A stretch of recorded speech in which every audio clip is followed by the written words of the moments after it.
आपको यह जानकर हैरानी हो सकती है कि कुछ पोषक तत्वों की कमी रूमेटॉइड आर्थराइटिस को और भी खराब बना सकती है। और मैं यहाँ वसा, कार्बोहाइड्रेट और प्रोटीन की बात नहीं कर रहा हूँ, इसलिए आपको यह वीडियो अंत तक जरूर देखना चाहिए। नमस्ते सभी को, मैं डॉक्टर चानो दसारी हूँ। मैं अपने क्लाइंट्स को माइंड इम्यूनिटी मेथड के जरिए उनकी इम्यून इन्फ्लेमेशन और पाचन संबंधी समस्याओं को हल करने में मदद करता हूँ। इस क्लिनिकल अप्रोच ने हजारों मरीजों को उनके लक्षणों से राहत दिलाई है, कुछ को तो सिर्फ 6 हफ्तों में ही, वो भी बिना किसी जटिल या महंगे इलाज के। इस वीडियो में मैं आपको रूमेटॉइड आर्थराइटिस में होने वाली सबसे आम पोषक तत्वों की कमी के बारे में बताऊंगा, और मैं दावा करता हूं कि इनमें से कुछ की आपको उम्मीद भी नहीं होगी। मैं आपको दिखाऊंगा कि ये कमियां किस तरह असर डालती हैं और आप इन्हें रोकने के लिए क्या कर सकते हैं। अब ध्यान रखें कि अच्छी पोषण व्यवस्था शरीर में सूजन को कम करने में बहुत महत्वपूर्ण भूमिका निभाती है। तो जब शरीर में कुछ जरूरी पोषक तत्व नहीं होते, तो सूजन पूरी तरह से नियंत्रण से बाहर हो सकती है। यह सामग्री जिसे आप देखने जा रहे हैं, मेरी माइंड इम्यूनिटी अकादमी से सीधे ली गई है, जहां आप जैसे लोग यह सीखते हैं कि अपनी रूमेटॉइड आर्थराइटिस को हमेशा के लिए कैसे हराया जाए, भले ही डायग्नोसिस स्पष्ट न हो। इस कोर्स में हम कई अन्य पोषक तत्वों की भी समीक्षा करते हैं जो सूजन को कम करने में मददगार हो सकते हैं। मेरे दूसरे वीडियो में मैंने बताया था कि सूजन के 5 मुख्य कारण होते हैं, और ये 5 कारण हैं: आहार, पाचन, नींद, तनाव और व्यायाम। और अगर आप उस वीडियो को देखना चाहते हैं ताकि आपको पृष्ठभूमि की जानकारी मिल सके, तो यहाँ ऊपर देखें। अब इससे आगे बढ़ने से पहले लाइक और सब्सक्राइब करना न भूलें और नोटिफिकेशन बेल दबाएं ताकि आप हमेशा अपडेट रहें। मैं ऐसे वीडियो बनाता हूँ जो हर उस व्यक्ति के लिए जरूरी है जो रूमेटॉइड आर्थराइटिस से जूझ रहा है और अपने लक्षणों को हमेशा के लिए ठीक करना चाहता है। और यह वाकई में ऐसी जानकारी है जो शायद आपको कहीं और नहीं मिलेगी। अब पोषण संबंधी कमियों की बात करें तो जो सबसे बड़ी गलती मैं लोगों में देखता हूँ वह यह है कि वे बस मान लेते हैं कि वे संतुलित आहार ले रहे हैं। लेकिन असल में संतुलित आहार है क्या? हम जानते हैं कि स्टैंडर्ड अमेरिकन डाइट सूजन बढ़ा सकती है, लेकिन ऐसा क्यों है? यह जानना कि हमारे शरीर में कौन से पोषक तत्वों की कमी है, बीमारी जल्दी ठीक करने के लिए फायदेमंद हो सकता है, और इसी वजह से हम यहाँ इस बारे में बात करते हैं। इसके अलावा याद रखें, अधिकतर सूजन आपकी आंत से शुरू होती है, और इसमें आपको हैरानी नहीं होनी चाहिए क्योंकि आपकी प्रतिरक्षा प्रणाली का लगभग 70 से 80% हिस्सा आपकी आंत में ही होता है। जब आपको कोई सूजन संबंधी बीमारी हो, आपको अपने आहार और पाचन पर गहराई से ध्यान देना चाहिए। अक्सर सूजन आंतों से शुरू होती है, इसलिए सूजन ठीक करने के लिए आंत ठीक करना जरूरी है। तो इससे पहले कि हम शीर्ष पोषण संबंधी कमियों पर चर्चा करें, अगर आप आंत को ठीक करके रूमेटॉइड आर्थराइटिस में सुधार लाना चाहते हैं, तो एक फ्री ट्रेनिंग देखें जो मैंने तैयार की है, जिसमें मैं आपको खास रणनीतियां बताता हूं जिनसे मेरे क्लाइंट्स को 6 हफ्तों के भीतर सफलता मिली है। आप इसे वीडियो के नीचे दिए गए लिंक पर जाकर देख सकते हैं, और मुझे पता है कि यह आपके लिए मददगार साबित होगा।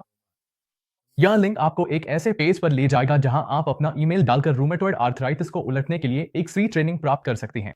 इसमें आपको वह सब कुछ मिलेगा जो जानना जरूरी है, जिसमें एक फ्री न्यूट्रिशनल गाइड भी शामिल है जिसमें खास डाइट संबंधी सुझाव दिए गए हैं, और ढेरों मददगार केस स्टडीज हैं उन लोगों की जो आपकी ही तरह अपनी बीमारी को पूरी तरह ठीक कर चुके हैं और अब पूरी तरह स्वस्थ हैं। ये केस स्टडीज इसलिए भी कीमती हैं क्योंकि इनमें आप देख सकते हैं कि असली लोगों ने अपनी सूजन से कैसे निपटा और इसके नतीजे में अपनी सेहत कैसे बेहतर की। यह ट्रेनिंग एक पूरा अमल करने लायक गेम प्लान के साथ आती है, जिससे आप यह सब घर पर ही कर सकते हैं।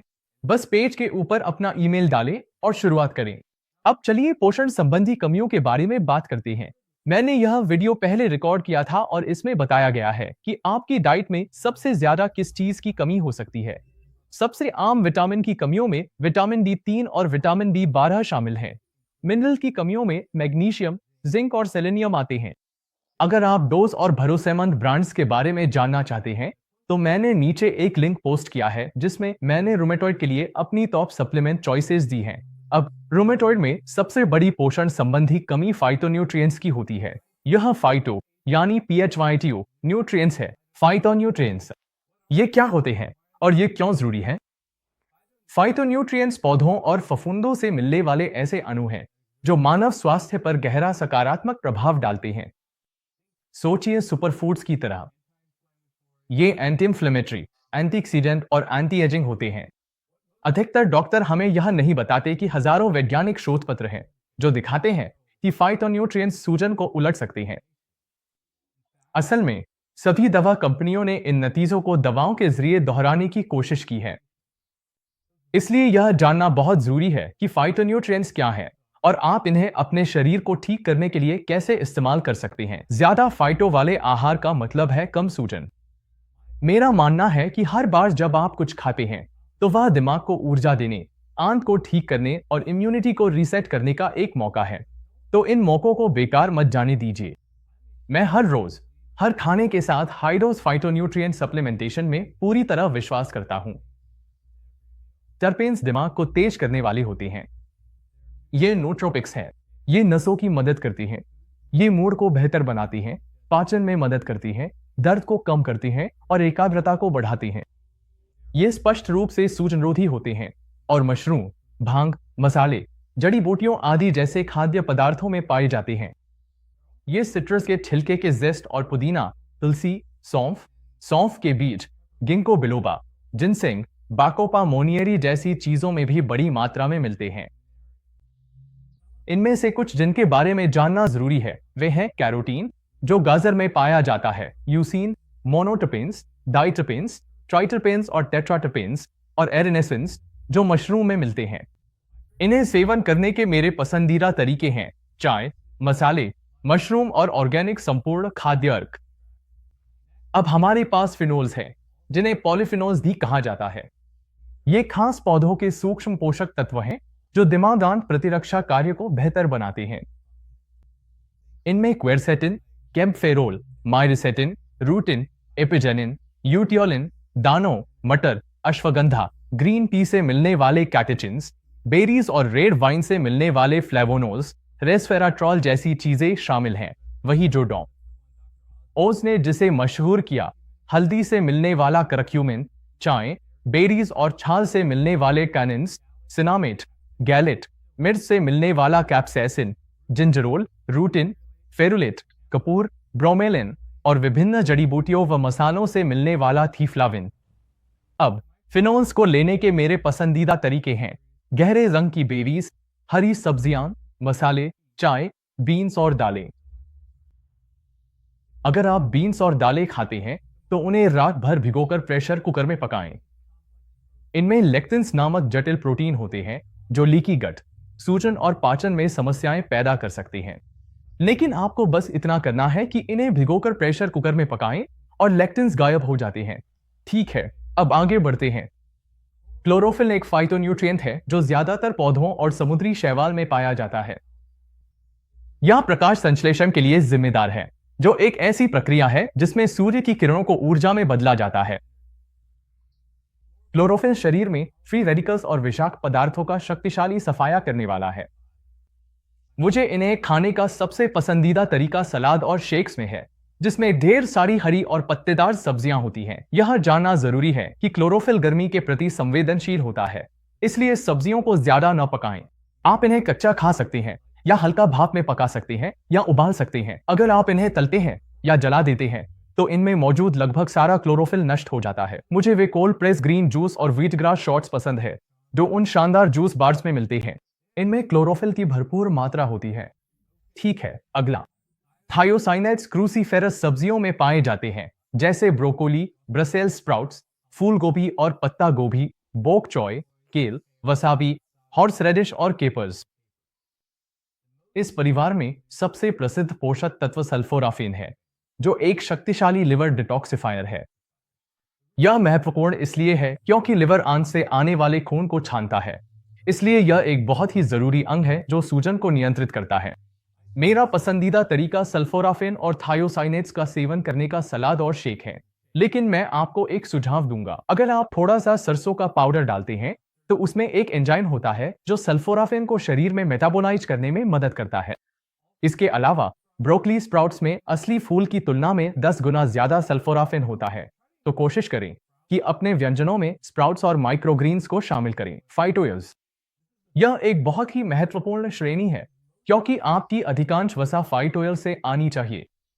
उदाहरणों में अल्फा-लिनोलेनिक एसिड, जिसे ALA या संक्षेप में ओमेगा 3 कहा जाता है, गामा-लिनोलेनिक एसिड जो एक सिस ओमेगा 6 एसिड है, पामेटोलेइक एसिड जो ओमेगा 7 है और ओलिक एसिड जो ओमेगा 9 है, शामिल हैं। यहां कुछ बातें उल्लेखनीय हैं। ALA के लिए प्राकृतिक स्रोत सप्लीमेंट्स की तुलना में बेहतर होती हैं क्योंकि ये मानव शरीर में बेहतर काम करती हैं। गामा लिनोलेनिक एसिड के मामले में यह एकमात्र ओमेगा 6 है जो एंटी इंफ्लेमेटरी है क्योंकि यह सिस आइसोमर है। सिस ट्रांस का विपरीत होता है। ट्रांस फैट्स हानिकारक होते हैं, सिस फैट्स अच्छे होते हैं। लेकिन अगर आपके पास ट्रांस ओमेगा 6 है जो मुख्य रूप से पशु स्रोतों से आ सकता है तो यह कभी कभी हानिकारक हो सकता है। तो एक बार फिर दोहराते हुए यहां सूचीबद्ध सभी 4 लाभकारी फाइटोयस ओमेगा 6 फैटी एसिड्स हैं, ट्रांस फैट्स नहीं। अंत में फाइटोयस की सूची में आखिरी नाम पीए है। इसका नाम बहुत लंबा है जिसे आपको याद रखने की जरूरत नहीं है और यह मुख्य रूप से एवोकाडो में पाया जाता है। लेकिन अगर आप अपने आहार में अच्छे फाइटोयल्स और फैट्स शामिल करना चाहते हैं तो अलसी, चिया, अखरोट, बादाम, एवोकाडो, नट मिल्क, असली जैतून का तेल और सी बकथॉर्न ऑयल का सेवन करें। साथ ही मैं जैतून के तेल के बारे में संक्षिप्त टिप्पणी करना चाहता था। मैं असली जैतून के तेल पर जोर देता हूं क्योंकि हाल ही में प्रकाशित एक रिपोर्ट में पाया गया है कि कई ब्रांड्स के एक्स्ट्रा वर्जिन ऑलिव ऑयल में अन्य कम स्वास्थ्यवर्धक तेल मिलाए जाते हैं। इसलिए अपनी रिसर्च खुद करें। ऐसे तेल चुनें जिनमें हल्की हरी झलक हो और जिनका स्वाद थोड़ा घास जैसा लगे। फाइटोन्यूट्रिएंट्स यह तय करते हैं कि कोई व्यक्ति जीवन भर दवाइयां लेता रहेगा या अपनी सूजन को हमेशा के लिए हरा देगा। इतिहास भर में भी यही स्थिति रही है। फाइटोन्यूट्रिशन की जड़ें प्राचीन सभ्यताओं में हैं, जैसे कि नेटिव अमेरिकन, अफ्रीकी, ग्रीक, रोमन, भारतीय, चीनी और एशियाई।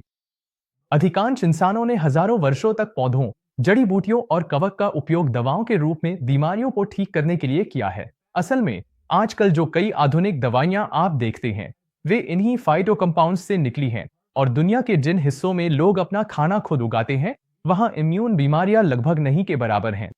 तो जब लोग फाइटो को कम आंकते हैं तो मुझे थोड़ी हंसी आती है क्योंकि असल में यही वह मूल चिकित्सा है जिसने सूजन को रोका था। ठीक है, आशा है आपको यह वीडियो पसंद आया होगा। अब मैं जानना चाहता हूं आप किस फाइटोन्यूट्रिएंट के बारे में और अधिक जानने में सबसे ज्यादा रुचि रखते हैं। नीचे कमेंट करें और मुझे अपने विचार बताएं। मैं इन विषयों पर और वीडियो बनाऊंगा। साथ ही अगर आपको यह वीडियो पसंद आया हो तो इसे अपने प्रियजनों के साथ शेयर करके मेरे चैनल को सपोर्ट करें और भी उपयोगी टिप्स के लिए सब्सक्राइब करना न भूलें। आप मुझे सोशल मीडिया पर @दोसरीन फॉलो कर सकते हैं। डॉक्टर दोसरी, माइंड गट इम्यूनिटी क्लिनिक से अगली बार मिलेंगे।